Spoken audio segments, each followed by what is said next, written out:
मैं हूं great Himalayan golden eagle, देवताओं के निवास हिमालय पर्वतों की श्रृंखलाओं के करीब से उड़ान भरता हुआ। मेरे नेत्र इन विशाल बर्फीली चोटियों एवं खुली जमीन के रिक्त स्थानों को परखते हैं। मैं देखता हूं, उसे अपने संस्मरण में रखता हूं और फिर उसको बयां करता हूं।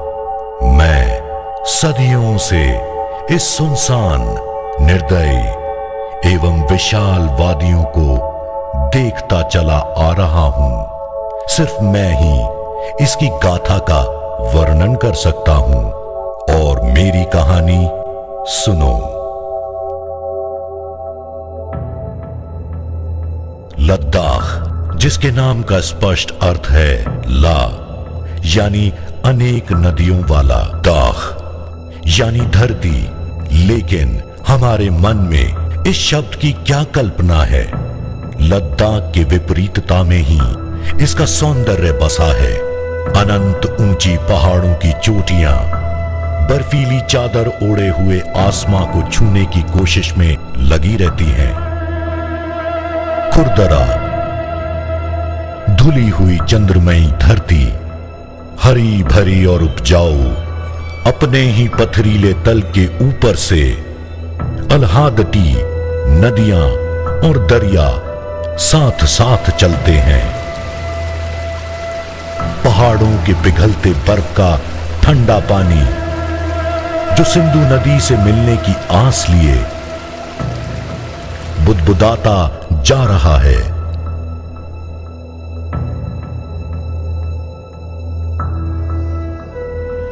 यहां की धरती जितनी विपरीतता से भरपूर है, उतनी ही अद्वितीय है। यहां का जीव विविधता, आलीशान और कभी ना फिसलने वाला मार्कोर या the great horned mountain goat, लुप्त प्राय ब्लैक साइबेरियन क्रेन, सुंदर स्नो लेपर्ड और अद्वितीय एल्टीट्यूड रेवेन और द हिमालयन गोल्डन ईगल, ये सब ही भयावह शिखरों को अपना घर बनाए हुए हैं। लेकिन ये शांत और सुंदर दिखने वाला लद्दाख जब प्रकृति की चपेट में आ जाता है, तब किसी को मुआफ नहीं करता। सुनहरी धूप के एक पल में सर्द बर्फ की सफेद चादरों में बदल जाती है और तापमान -30 डिग्री सेल्सियस हो जाता है। लद्दाख में प्रकृति सबसे सम्मान और विनम्रता का दृष्टिकोण मांगती है।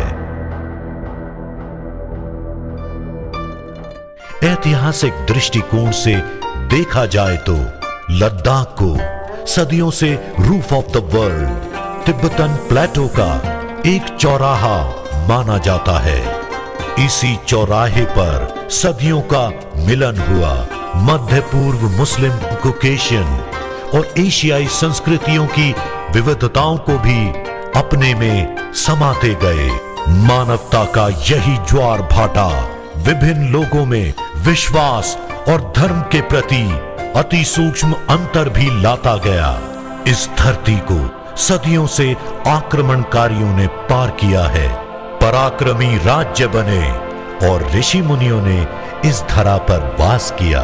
अनंत ऐतिहासिक स्मारकों से चित्राया गया ये लद्दाख भारत देश का अद्वितीय हिस्सा है। यहाँ मौजूद है विश्वास और सामाजिक इकाई का एक उत्तम सामंजस्य, एकता में अनेकता का उत्तम सम्मेलन, बौद्ध धर्म का मधुर भजन, सूफियाना जादू, कीर्तन के मधुर तान, आरती की ताल,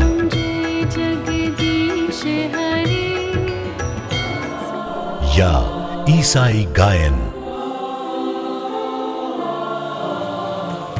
ये सब एक दूसरे में विलीन हो उस एक विश्व निर्माता की खोज में मगन रहते हैं।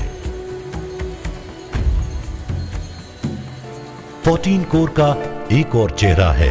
सारे मंत्र के लिए दया देखभाल का एक वज्रशूड़ परिवार उनके शूरवीरों के मानवता की मौखिक पहचान है। युवा उत्साह से अनुग्रहित और सजी हुई है इनकी शहूद्र नागरिक सेवा। बुजुर्गों और बीमार लोगों की बखूबी देखभाल करता है और सबको एक आशा और जीविकोपार्जन भी देती है। वज्र स्वर्ण परिवार इन वीर जवानों और उनके अतुलनीय समर्पण के बीच की कड़ी है।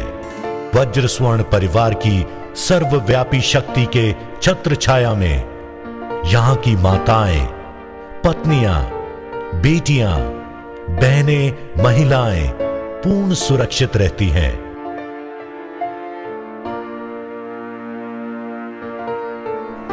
फोर्टीन कोर अपने ऑपरेशन सद्भावना के तहत सामाजिक उत्थान, नारी साक्षरता, व्यावसायिक परीक्षण की जिम्मेदारी भी बखूबी निभाता है।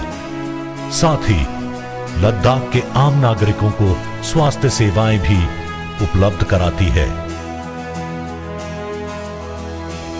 इस प्रकार ये देवीय वज्र जो अग्नि और रोष का प्रतीक है, वे अब शांतिपूर्ण अवतार में सभी जरूरतमंदों के समय पर काम आता है।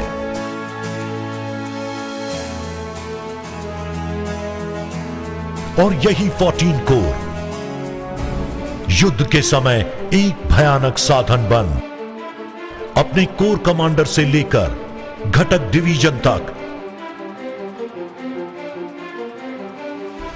बिगुल की आवाज सुनते ही दुश्मन पर टूट पड़ते हैं। जहां तक हो सके अपनी योजना से युक्त पूर्णतः अग्रणी विशेष बल और घातक ये कमांडो ग्रुप मस्तूल तोपखानों, मल्टीपल बैरल रॉकेट लॉन्चर्स, तकनीकी फोर्स एवं पैदल सेना से लैस लड़ाई में मेजबान सवारी के एक सारणीपूर्ण युद्ध के मैदान पर देलन धारण कर लेती है। यहां जंग के देवताओं की उपस्थिति भी अनिवार्य है। हवा में गूंजती हुई वज्र की आवाज दुश्मनों के विनाश का संकेत लाती है और युद्ध के जीतते ही यही आवाज सर्वोत्कर्ष हो जाती है।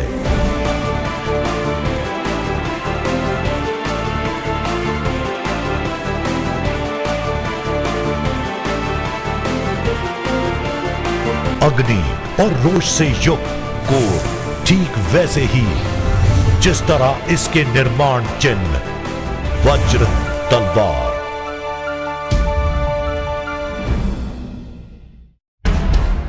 ये है अग्नि और रोष कोर जिसका प्रेरक चिन्ह है वज्र तलवार।